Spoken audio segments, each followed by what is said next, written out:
Halo semua. Apa kabar untuk hari ini? Semoga harimu selalu menyenangkan ya bro. Selamat datang di channel YouTube saya. Tolong dibantu subscribe, like dan share ya, supaya saya terus semangat bikin kontennya. Wakakakak.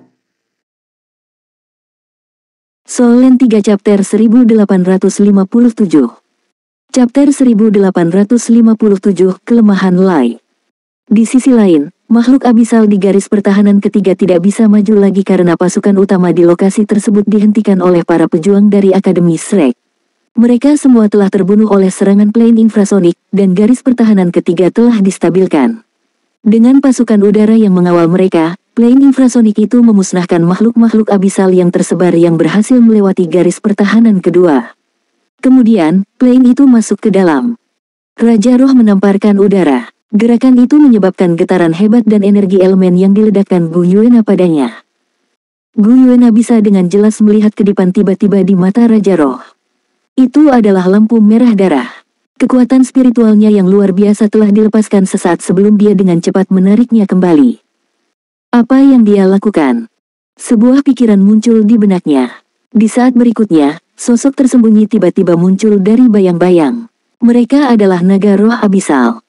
Sisik yang menutupi mereka berbeda dari sebelumnya. Seluruh tubuh mereka semerah darah. Naga roh dengan cepat melompat ke langit. Mereka melebarkan mulut mereka dan mengeluarkan cahaya merah. Jadi klan roh naga masih memiliki trik ini di lengan bajunya. Meskipun semua pembangkit tenaga manusia dalam pertempuran tidak tahu apa itu, mereka merasa dada mereka menegang begitu mereka melihat makhluk itu menyemburkan cahaya merah.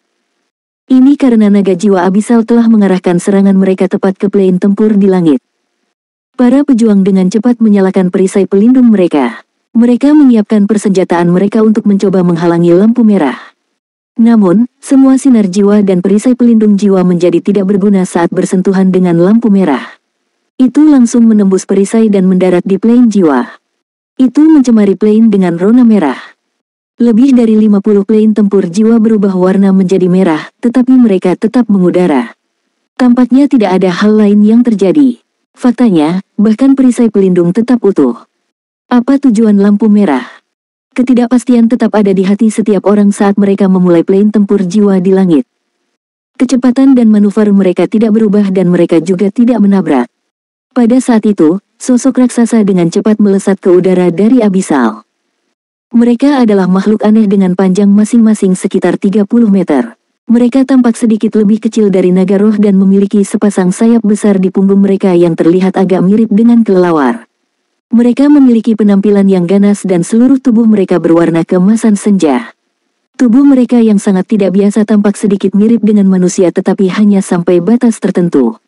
Mereka masing-masing memiliki 4 anggota badan dan 2 kepala. Semua persendian mereka ditutupi duri bertulang. Tidak diragukan lagi ini adalah spesies baru makhluk abisal. Bahkan tentara Dewa Darah belum pernah melihatnya sebelumnya. Selain itu, dari 108 tingkat abisal, mereka pasti dari atas. Beberapa ratus makhluk abisal ini terbang keluar, langsung menuju pasukan udara manusia. Mereka terbang sangat cepat, seperti aliran sungai emas senja yang mempesona. Plane infrasonik mengubah persenjataan mereka ke pengaturan tertinggi dan melepaskan gelombang infrasonik yang dahsyat ke langit.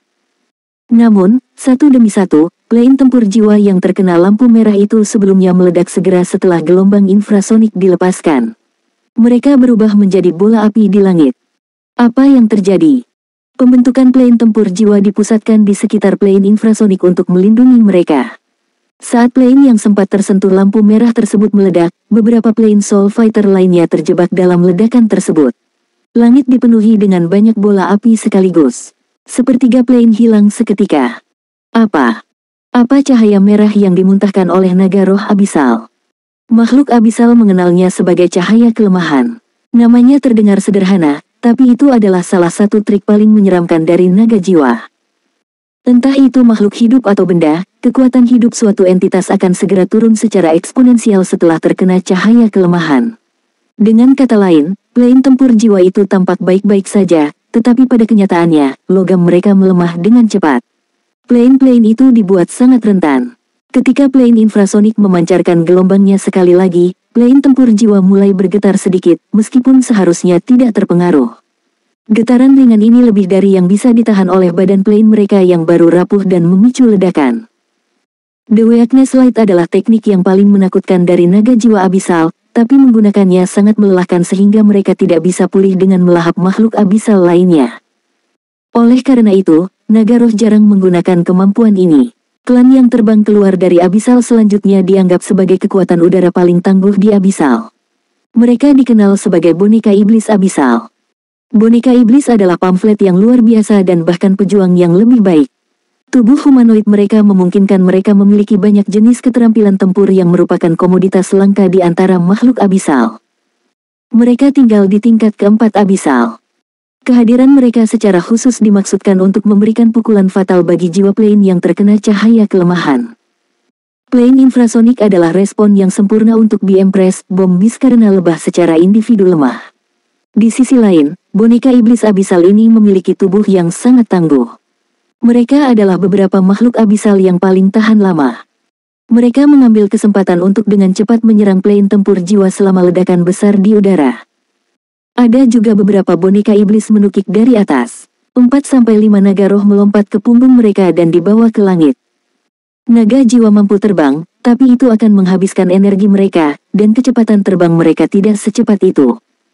Dilihat dari ukurannya, naga jiwa abisal biasa sedikit lebih besar dari boneka iblis. Namun, beberapa boneka iblis yang terjun dari langit memiliki tubuh terkuat. Kecepatan mereka tidak berkurang sama sekali meskipun membawa naga roh. Kemudian, mereka segera terbang kembali ke langit dengan kecepatan penuh dan menyusul rekan mereka. Tak pelak, senjata infrasonik memang menarik perhatian abisal plane. Perangkat semacam itu yang dapat mempengaruhi gelombang pertempuran dari segala arah membuat mereka takut. Jika plane gelombang suara ini dapat memaksa pasukan abisal kembali ke jalur abisal, umat manusia akan memiliki keuntungan lebih besar dan mungkin bisa mengusir mereka keluar dari plane. Ini adalah sesuatu yang tidak akan pernah diterima dengan sukarela oleh lorong abisal. Sementara itu, serangkaian Misha berwarna seputih salju tiba-tiba terbang dari belakang dengan kecepatan penuh satu demi satu. Misha ini juga melaju dengan kecepatan tinggi dan memposisikan diri di antara plane tempur jiwa. Misha seputih salju hanya berjumlah sekitar 500, yang tidak besar. Ciri khas mereka adalah mereka semua membawa senjata jenis artileri berat di satu bahu. Moncongnya diarahkan ke arah boneka iblis abisal.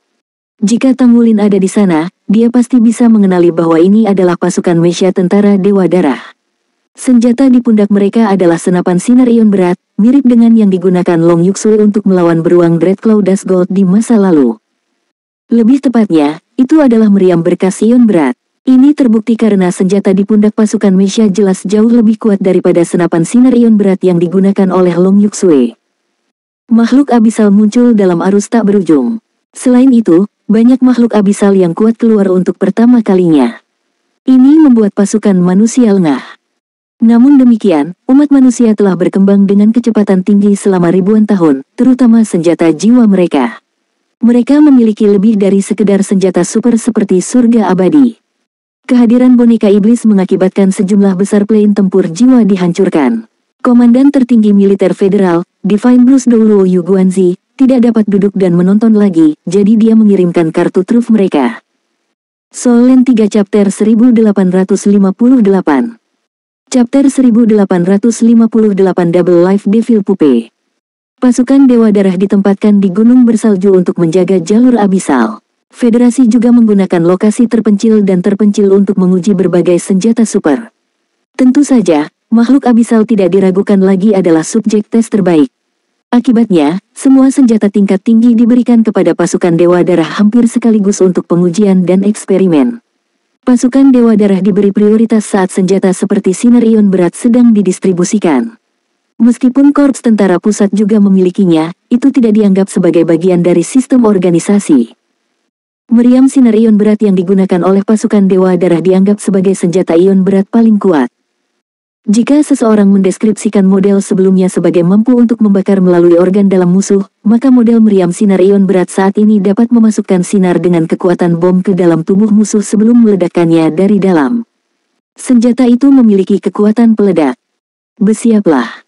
Terbang di garis depan adalah Misha, putih bersih untuk beberapa garis merah.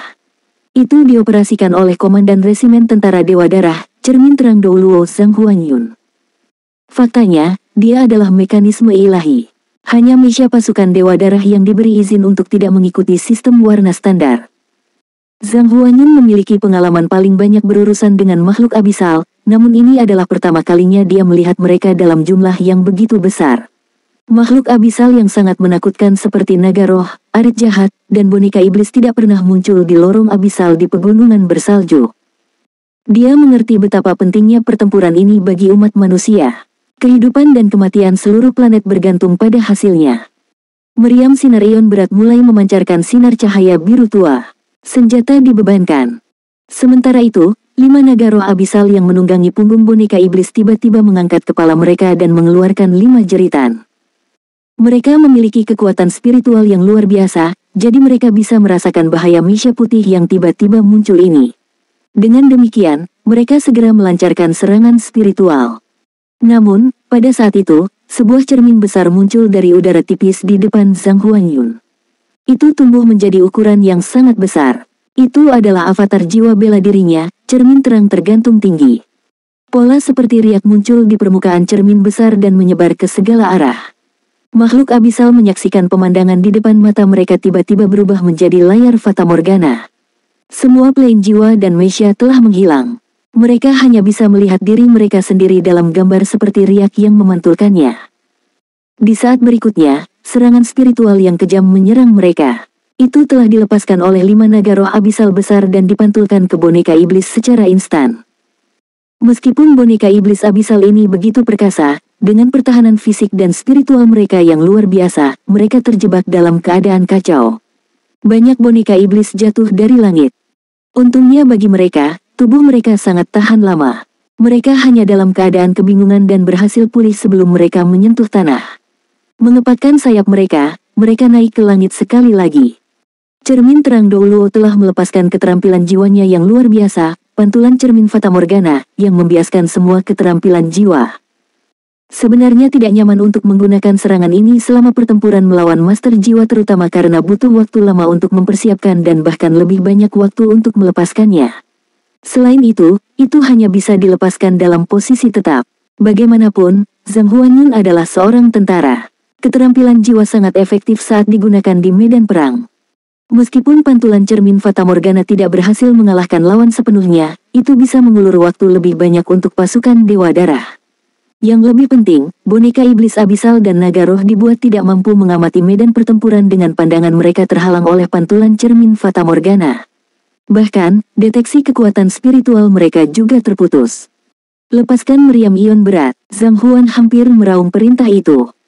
Bola cahaya biru mulai bersinar di moncong Misha tentara Dewa Darah. Cahaya tak terlihat dengan cepat mengunci target mereka di kejauhan sebelum mereka menembak. Refleksi cermin Fata Morgana Zhang Huanyun menghilang hampir bersamaan saat dia mengirimkan pesanan. Boneka iblis abisal yang terbang dengan panik berada dalam jarak 2 km dari plane. Terlepas dari kejauhan, boneka iblis abisal di depan terhenti satu demi satu. Segera setelah itu, pemandangan mengerikan muncul. Boom, boom, boom, boom, boom. Ada serangkaian ledakan keras. Semua boneka iblis kehilangan salah satu dari 2 kepalanya. Kepala mereka meledak sementara tubuh mereka diselimuti oleh kabut tebal hitam kelabu. Zhang Huanyun sangat gembira karena meriam ion berat itu efektif seperti yang diharapkan. Senjata itu mengadopsi teknik yang menyerang dari dalam. Ini secara khusus ditargetkan pada makhluk abisal dengan pertahanan fisik yang hebat. Itu sangat efektif. Saat itu, pupil mata Zhang Huanyun tiba-tiba mengerut. Kabut hitam kelabu telah berhenti sejenak. Boneka iblis abisal yang dia duga sudah mati sebenarnya keluar dari kabut dan terus berlari ke sisi lain. Satu-satunya perbedaan adalah bahwa 2 kepala di setiap bahu boneka iblis telah berubah menjadi 1. Mereka memiliki 2 nyawa. Zhang Huan dengan cepat menyadari kemampuan spesies abisal ini. Hatinya hancur, meskipun dia kagum dengan sifat seperti itu. Meriam ion berat itu mematikan, tetapi mereka membutuhkan 5 menit untuk mengisi ulang setelah setiap penggunaan. Jarak antara kedua sisi hanya 2000 meter.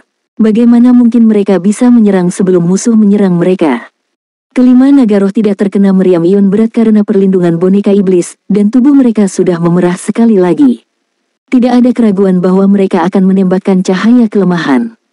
Bisa dibayangkan hasil yang dihasilkan dari cahaya kelemahan dengan tambahan kemampuan ofensif mengerikan boneka iblis abisal. Kaki depan boneka iblis abisal yang terbang di garis depan berubah menjadi hijau. Anggota tubuh itu menembakkan sinar lampu hijau ke manusia. Jika ini adalah pertempuran udara biasa, Zhang Huanyun pasti akan memerintahkan semua plane dan Misha untuk membubarkan diri dengan cepat sehingga mereka bisa mengambil jarak di antara mereka sambil menunggu sinar ion berat mengisi daya. Namun, mereka tidak bisa mundur sekarang. 12 plane infrasonik mematikan berbagai target dan secara khusus ditujukan pada makhluk abisal tingkat rendah hingga menengah. Karena itu, kelemahan terbesar mereka adalah kecepatan terbang mereka yang lambat. Jika pasukan Misha mundur, plane infrasonik akan dibiarkan terbuka dan musuh pasti akan menghancurkan mereka. Mereka tidak akan pernah membiarkan situasi ini terjadi. Apa yang harus saya lakukan sekarang? Pada saat itu, Zhang Huanyun dihadapkan pada pilihan yang sangat sulit. Cermin terang muncul sekali lagi untuk memblokir pancaran hijau korosif, tapi sangat sulit baginya untuk menutupi seluruh medan perang sendirian. Dia bisa memblokir serangan ronde pertama, tapi tidak pada ronde berikutnya. Selama persimpangan penting ini, suara melolong menusuk datang dari kedua sisi. Segera setelah itu, gudang balok jiwa dan meriam jiwa ditembakkan ke lokasi itu. Lebih dari 300 jiwa plane terbang dari kedua sisi dengan kecepatan tinggi untuk menyerang boneka iblis abisal di langit. Mata Zhang Huanyun berbinar. Dia bisa tahu dari label di plane ini bahwa mereka adalah plane tempur jiwa dari Korps Tentara Barat dan Korps Tentara Barat Laut. Plane tempur jiwa sangat dihargai oleh korps tentara manapun. Biaya produksi mereka tinggi, dan mereka juga sangat efektif di medan perang. Mereka paling disukai oleh komandan resimen dari setiap korps tentara besar. Jadi, Yu Guanzi hanya memerintahkan Korps Tentara Barat dan Angkatan Udara Korps Tentara Barat Laut untuk mempertahankan ruang udara pada posisi mereka ketika dia sedang memobilisasi seluruh pasukan. Yu Guanzi tidak mengirim mereka ke medan perang utama. Korps Tentara Selatan bahkan tidak memiliki plane tempur jiwa. Zhang Huanyun menduga bahwa plane yang terbang ke medan perang terdiri dari hampir semua plane tempur milik Korps Tentara Barat dan Korps Tentara Barat Laut. Penguatan hanya dikontrol dengan sempurna. Serangan boneka iblis abisal dibatasi dari kedua sisi sekaligus. Luar biasa, Zhang Huanyun tidak bisa menahan diri untuk tidak berteriak keras-keras di kabin Misha. Beginilah cara kita berdiri sebagai satu. Tentara federal seharusnya menjadi satu kesatuan yang tidak mengizinkan keegoisan apapun saat berperang melawan musuh yang tangguh. Serigala ganas Doulo Dongxian akhirnya mempelajari pelajarannya. Dia telah mengerahkan pasukannya pada saat-saat genting. Solen 3 Chapter 1859 Chapter 1859 Heavy Ion Efektif. Menyusul kedatangan plane tempur jiwa di kedua sisi, Zhang Huanyun segera memberangkatkan pesanan plane tempur jiwa dan Misha pasukan Dewa Darah untuk mengawal plane infrasonik tersebut agar perlahan mundur. Pada saat yang sama, gelombang infrasonik frekuensi tinggi dilepaskan ke boneka iblis abisal di sisi yang berlawanan. Meskipun akan sangat sulit untuk membunuh boneka iblis abisal yang kuat menggunakan gelombang infrasonik, itu masih akan melemahkan makhluk abisal ini ke beberapa tingkat. Dengan pengalaman pertempuran sebelumnya, plane tempur jiwa dari Korps Tentara Barat dan Korps Tentara Barat Laut mengeksekusi taktik pertempuran yang terkoordinasi dengan baik. Mereka bertarung melawan musuh secara individual tanpa formasi untuk mendapatkan jarak sejauh mungkin di antara mereka. Mereka menggunakan kecepatan mereka secara efektif dengan tujuan untuk membuat marah musuh. Mereka menghindari tabrakan frontal dengan kemampuan terbaik mereka sehingga mereka tidak akan terpengaruh oleh naga roh abisal. 5 naga roh abisal tadi memuntahkan cahaya kelemahan. Selain itu, pertempuran tersebut berlangsung cukup lama, jadi mereka agak kelelahan. Status naga roh abisal mendahului boneka iblis abisal dengan tingkat. Mereka tidak memiliki keberanian untuk melahap makhluk abisal setingkat ini seperti boneka iblis. Makhluk abisal yang lebih lemah seperti lebah bom tidak dapat terbang ke daerah ini karena gelombang infrasonik. Oleh karena itu, naga roh abisal dibatasi secara substansial.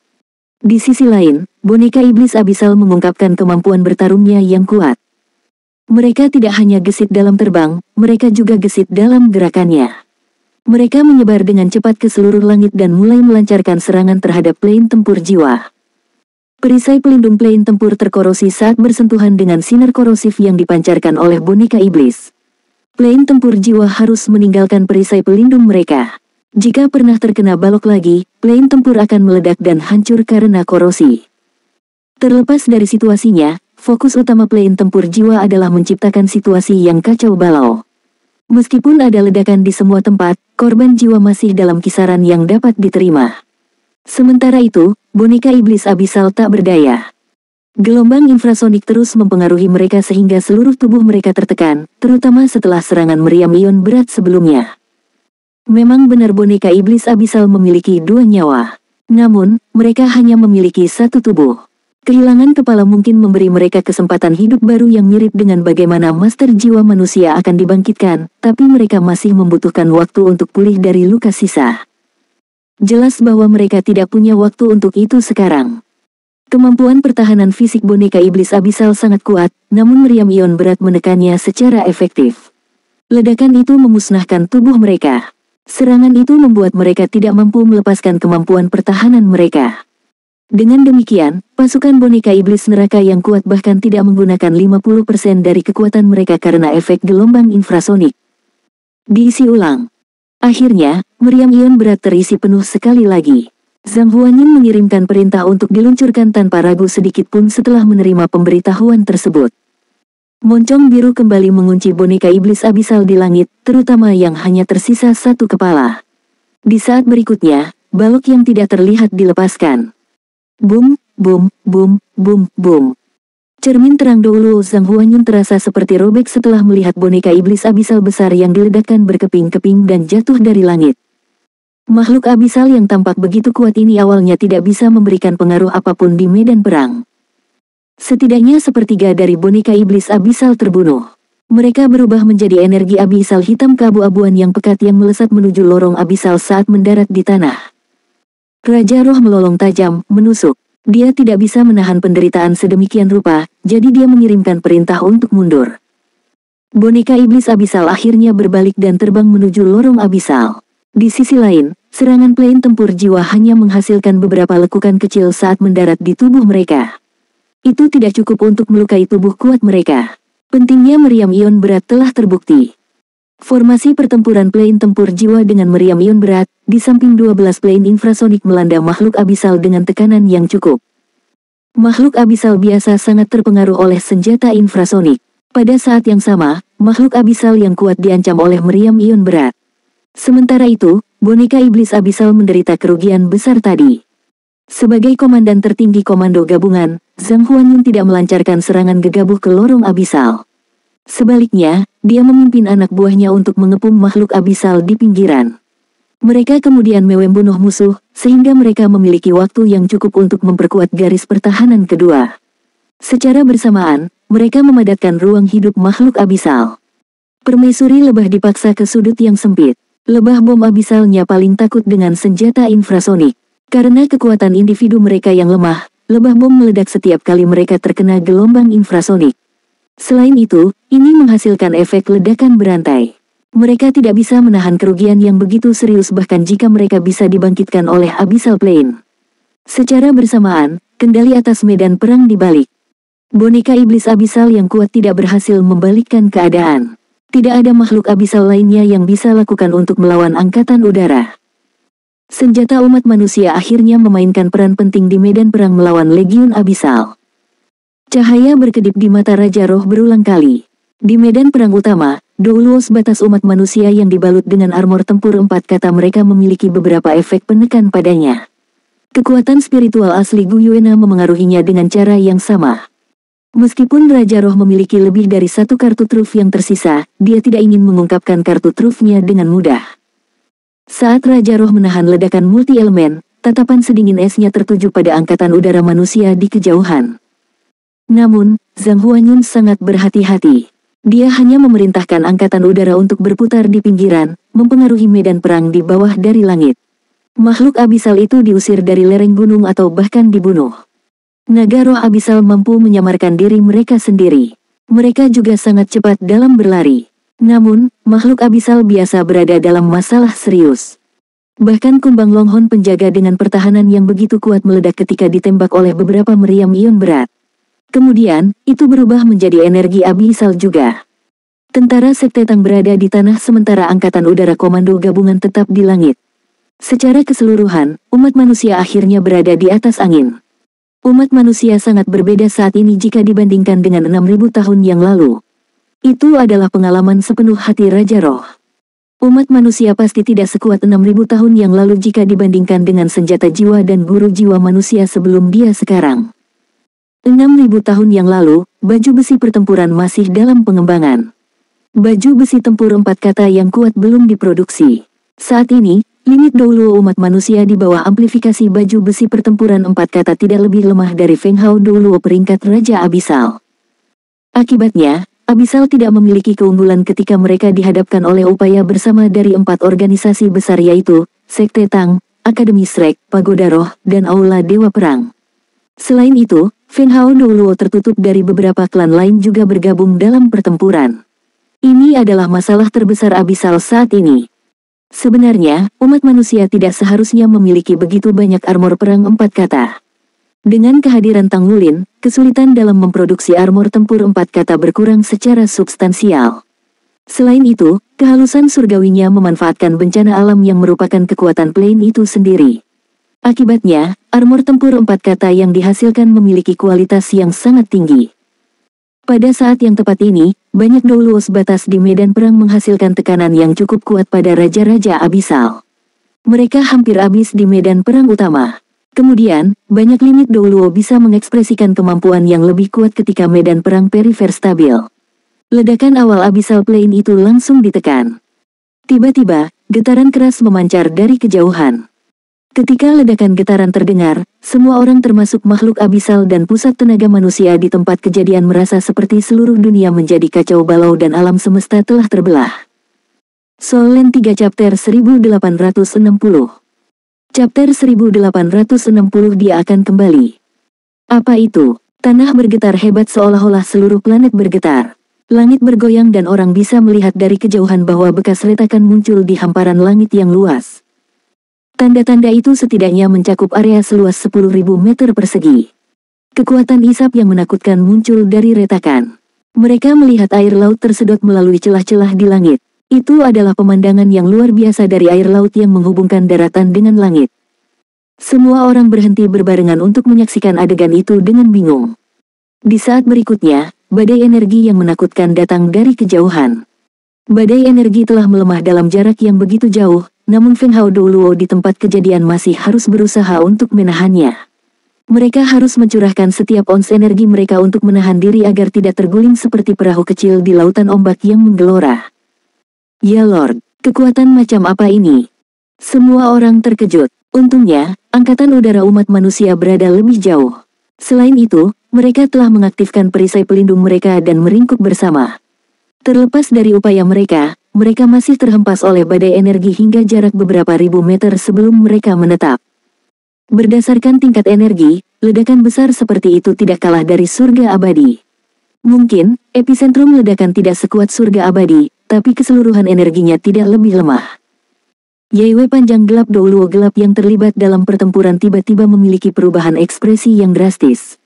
Dia terengah-engah. Tiba-tiba, dia tidak peduli dua teriakan tentang lawannya dan pergi dengan tergesa-gesa. Dengan goyangan tubuhnya, dia berubah menjadi naga raksasa dua warna hitam dan emas sebelum dia terbang menuju ledakan. Dia merasakan pancaran aura yang sangat familiar baginya dari badai energi besar sebelumnya. Jelas, dia bisa mengidentifikasi penguasa aura itu. Meskipun demikian, auranya melemah dengan kecepatan yang mengejutkan saat badai energi datang. Tidak, Yeiwe lama berteriak di dalam hatinya. Pada kenyataannya, dia bahkan tidak mengkhawatirkan tubuhnya yang sudah tua, karena dia mengerahkan tubuhnya untuk melakukan perjalanan dengan kecepatan yang belum pernah terjadi sebelumnya. Laut mendidih. Bekas retakan di langit perlahan-lahan menutup dalam proses menguras air laut. Keluar dari kekacauan, seorang pria berdiri di atas gelombang besar.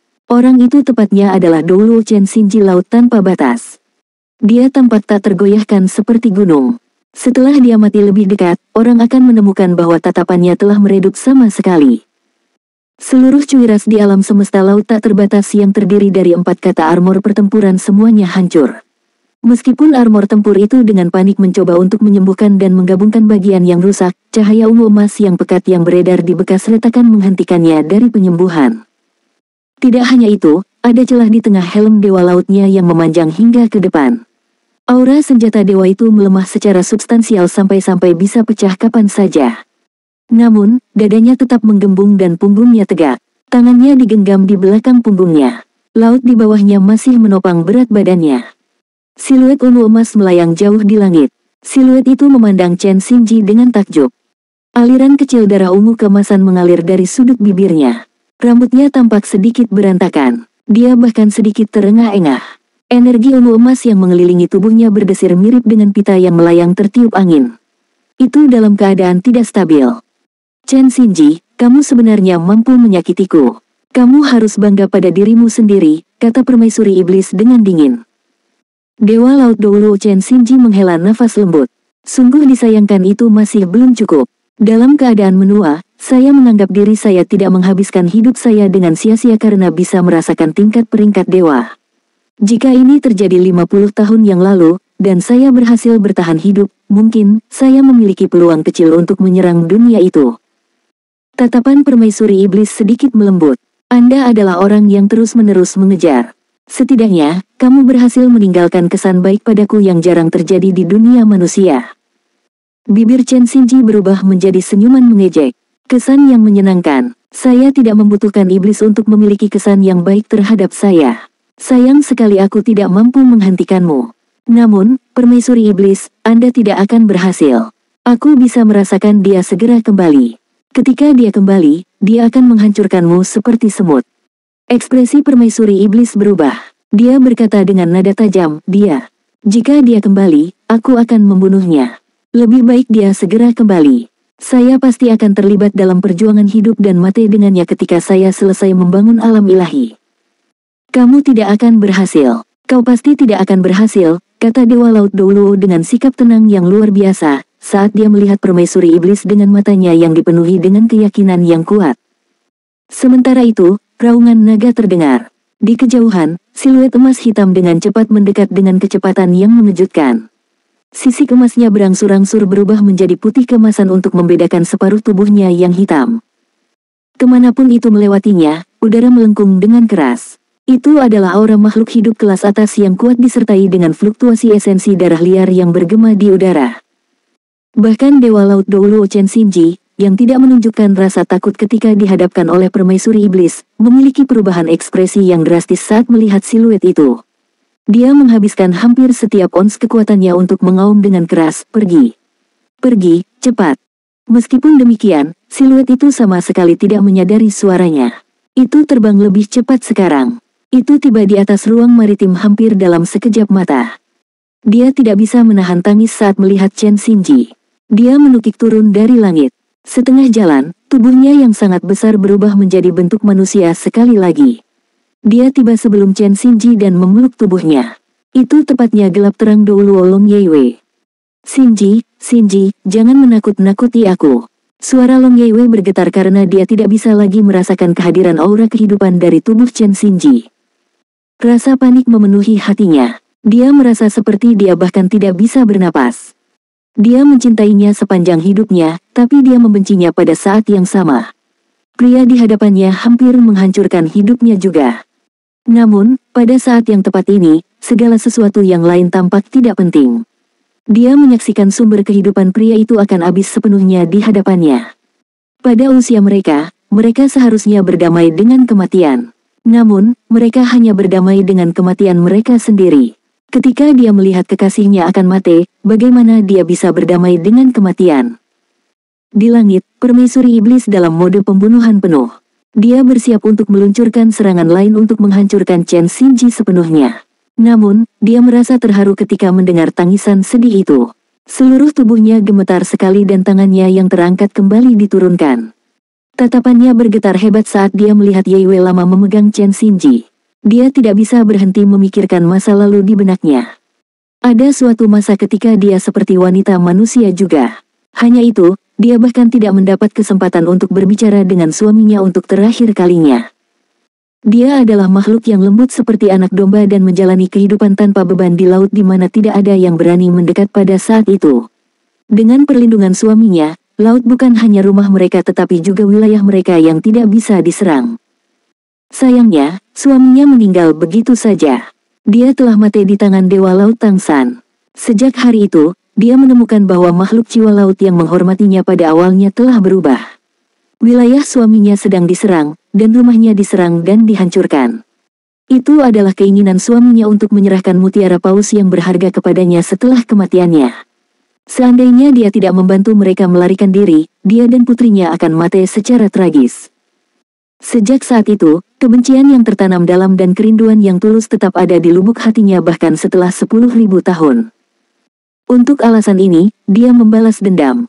Dia tidak hanya membalas dendam dari umat manusia tetapi juga semua makhluk jiwa laut. Hatinya dipenuhi dengan permusuhan. Suatu kali, ketika dia melakukan pembantaian di laut, dia bertemu dengan guru jiwa jahat pemujaan Roh Kudus. Pada saat itu, dia sudah kehilangan kendali atas emosinya. Guru jiwa jahat kemudian mengambil kesempatan untuk membujuknya dengan pemikiran untuk membangkitkan suaminya untuk secara bertahap menenangkannya.